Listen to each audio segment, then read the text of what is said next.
Welcome to the Michael Moore Native Medicinal Plant Garden at the Museum of Northern Arizona in Flagstaff.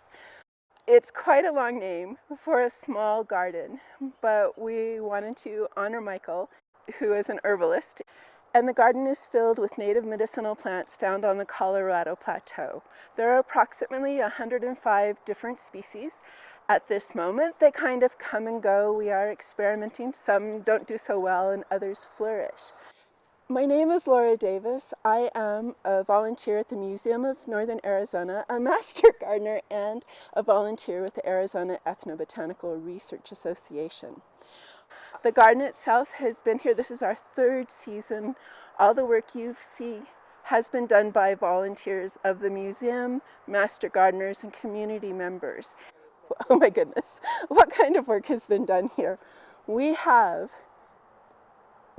Okay, I have never picked up the pickaxe, I must confess. But this space at one point was a parking lot. There is all kinds of construction debris.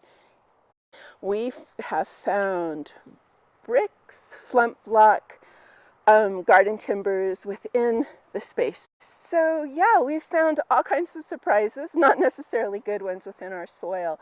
And we have amended a lot of it.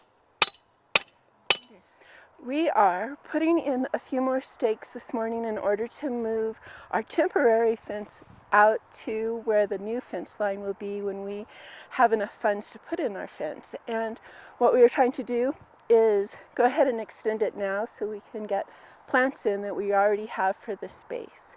The reason that we are putting the fence in, or need to put a fence in, is to keep the deer and the bunnies and all the herbivores from coming into our garden and eating all of our hard work.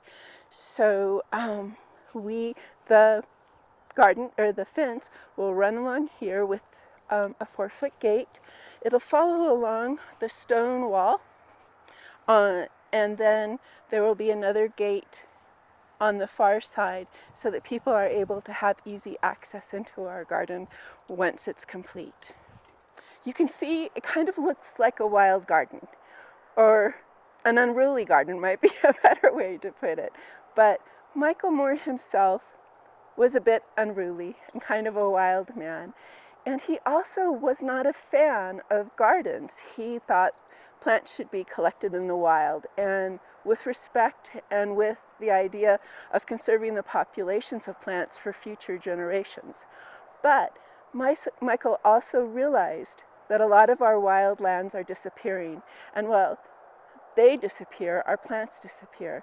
So he thought it might be a good idea to bring some of those medicinal plants under cultivation so that people would still be able to have access to the plants to include in their own medicine chest.